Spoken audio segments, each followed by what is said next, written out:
기대해 나에게 주신 하루를 때론 피곤하고 일어나기 싫고 널 깨우는 알람 소리에 짜증도 나겠지만 안녕하세요. 오늘도 부른 말씀 권순민 목사입니다. 쉬지 않고 나를 지키셨네. 오늘을 나에게 주셨네. 새 말씀 안에 주가 주신 사랑과 은혜와 능력. 오늘 우리가 은혜 받을 하나님 말씀은 출애굽기 3장 13절로 14절까지 말씀입니다.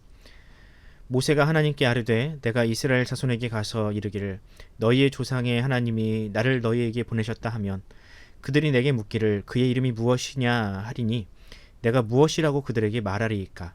하나님이 모세에게 이르시되 나는 스스로 있는 자이니라. 또 이르시되 너는 이스라엘 자손에게 이같이 이르기를 스스로 있는 자가 나를 너희에게 보내셨다 하라. 아멘. 오늘은 하나님의 이름이 여호와인 이유라는 제목으로 하나님 말씀 전하겠습니다. 사람의 이름에는 그 사람의 정체성이 담겨 있습니다. 그리고 사람이 태어나서 어떤 이름으로 불리느냐에 따라서 그 사람의 인생이 그렇게 흘러가는 경우가 허다합니다. 그래서 부모들은 자녀들의 이름을 지을 때 매우 신중할 수밖에 없습니다. 혹시 이름이 잘못 지어져서 친구들에게 놀림을 당할 일은 없는지, 또는 너무 흔한 이름이어서 존재감이 없이 크는 건 아닌지를 고민하지요. 그만큼 사람에게 이름이 중요하기에 아직도 장명소에서 돈을 주고 좋은 이름을 받아오는 분들이 있는 거겠지요. 성경을 보면 자기의 이름대로 살았던 사람들이 많습니다. 야곱이 그 대표적인 사람입니다. 야곱이라는 이름은 발꿈치를 잡는 자, 즉 사기꾼이라는 뜻을 가지고 있습니다. 그리고 그가 야곱으로 불릴 때는 정말로 그런 인생을 살았습니다.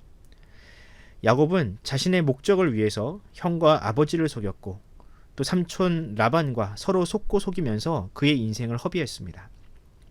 그러다가 하나님께서 그에게 이스라엘이라는 이름을 주신 이후에는 그의 인생이 달라지기 시작했습니다. 이스라엘은 인생의 위기가 찾아오면 이전과는 달리 하나님을 찾기 시작했고 하나님과 동행하는 인생으로 변화되기 시작했습니다. 우리가 하나님의 이름을 묵상할 때도 마찬가지입니다. 성경에서 하나님은 정말로 다양한 이름으로 우리에게 소개됩니다. 아브라함은 이삭을 대신하여 순양을 준비하신 하나님을 향하여 여호와 이레라고 불렀습니다. 모세는 아말렉과의 전쟁에서 승리하게 하신 하나님을 향하여 여호와 니시라고 불렀습니다. 또 출애굽기 15장을 보면 하나님께서 자신을 일컬어 치료자라는 뜻의 여호와 라파라고 부르기도 하셨습니다. 그리고 여기 오늘 본문을 보면 하나님은 모세에게 최초로 자신의 이름을 알려주고 계십니다. 그 이름은 바로 야훼 혹은 여호와라는 이름입니다. 오늘은 이 여호와라는 이름이 어떤 배경에서 또 어떤 의미로 계시되었는지를 살펴보도록 하겠습니다. 그리고 이 여호와라는 이름 속에 담긴 복음을 여러분과 함께 나누어 보기를 원합니다.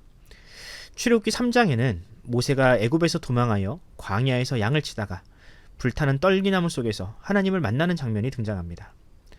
이때 하나님은 모세를 향하여 애굽으로 돌아가 자신의 백성을 구원하라는 명령을 주셨지만 모세는 이 명령을 여러 번 거절했습니다.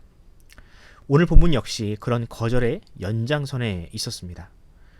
여기서 모세는 자신을 비롯한 이스라엘 백성들이 하나님의 이름조차 모르는 사람들이라고 합니다. 모세가 하나님의 이름을 알고 싶어서 이런 말을 했을까요? 아닙니다.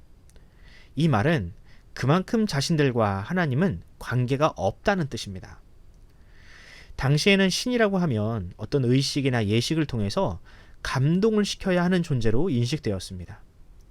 그렇게 신과 관계를 돈독하게 유지를 해야 혹 위기가 찾아오더라도 그 신이 자신을 구원해 준다는 믿음이 그들에게 있었던 것이죠.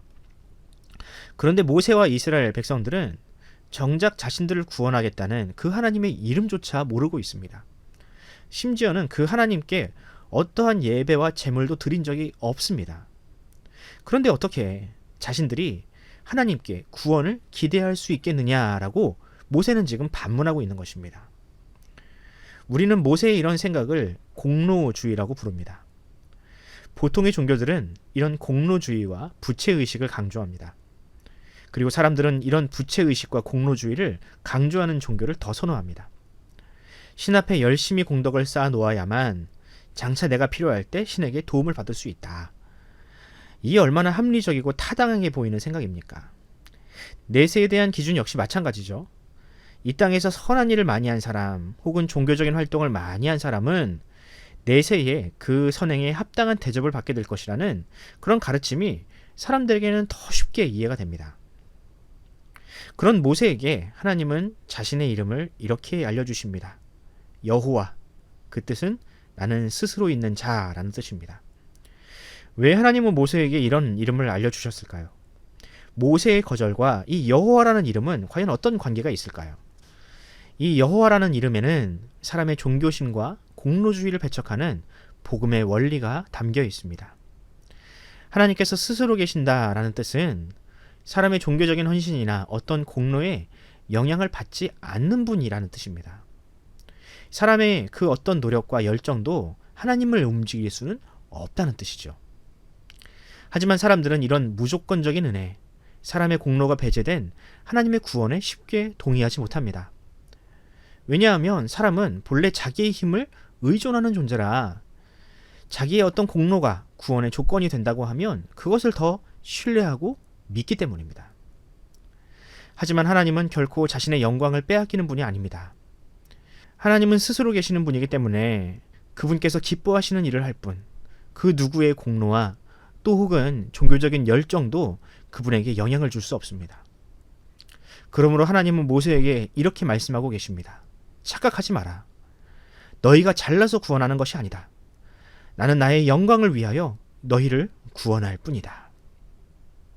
여러분, 이것이 바로 하나님께서 이 세상을 구원하시는 원리이자 여호와라는 이름에 담긴 복음입니다. 우리 하나님은 그런 분이십니다. 하나님은 그분께서 기뻐하시는 대로 그 일을 이루시는 분입니다. 우리가 구원을 받을 만한 자격이 돼서 하나님의 백성이 되고 자녀가 되는 것이 아닙니다. 오로지 우리를 하나님의 자녀가 되게 하는 것은 예수 그리스도의 십자가 은혜뿐입니다. 우리의 구원은 오직 하나님의 뜻 안에서 이루어지는 일일 뿐 우리의 자격과 열심은 구원에 그 어떠한 영향도 미치지 않습니다. 그러므로 이 하나님의 값없는 은혜 앞에서 우리가 해야 할 일은 오로지 감사뿐입니다. 이와는 반대로 불평과 불만은 자신에게 어떠한 자격이 있다고 생각하는 사람에게서 나오는 매우 나쁜 반응입니다. 바라기는 올해 우리가 여호와 하나님의 이름을 부를 때 우리의 마음속에서부터 감사가 터져 나오는 그런 인생이 되기를 간절히 소원합니다. 그리고 모세가 여호와라는 이름 앞에서 자신의 사명을 묵묵하게 감당했듯이 우리에게 자신의 아들까지 내어주신 우리 하나님의 사랑 앞에서 우리도 역시 마찬가지로 순종하는 인생이 되기를 간절히 소원합니다. 그렇게 오늘 하루 여러분에게 감사와 순종이 넘치고 또 하나님께서 주시는 기쁨으로 채워지는 복된 하루가 되기를 간절히 소원합니다. 기도합시다. 사랑의 하나님, 감사합니다. 자격 없고 선한 것이라고는 하나 없는 죄인을 부르시고 하나님의 자녀라는 복된 이름을 우리에게 주신 것, 이게 얼마나 큰 은혜인지요. 하지만 우리는 여전히 주님의 은혜를 거절하고 나의 자격과 공로를 내세우면서 불평, 불만으로 우리의 인생을 허비할 때가 많았습니다. 바라기는 주님, 우리의 인생이 여호와 하나님이라는 이름 앞에 겸손한 인생이 되기를 소원합니다. 주님의 은혜만이 우리의 인생의 주인이 되어서 감사와 찬양이 우리의 입술에서 끊어지지 않게 하시고 그 감사가 우리의 삶의 원동력이 되게 하여 주시옵소서. 그리하여 날마다 주님께서 기뻐하시는 인생으로 거듭나는 우리가 되기를 원하오니 주여 우리를 인도하여 주옵소서. 감사드리며 우리 구주 예수 그리스도의 이름으로 간절히 기도합니다. 아멘. 사랑하는 성도 여러분, 오늘 하루 기도하실 때에 여호와 하나님의 이름을 깊이 묵상하는 시간을 가져봅시다. 혹시 우리 입술에서 감사가 끊어지고 불평과 불만이 터져나오고 있다면 주님께 이 시간 회개하는 기도를 드립시다. 그리고 다시 복음 앞으로 돌아가 하나님의 은혜로 우리의 삶이 충만하게 해달라고 기도하면서 오늘 하루를 시작하도록 하겠습니다. 함께 기도합시다.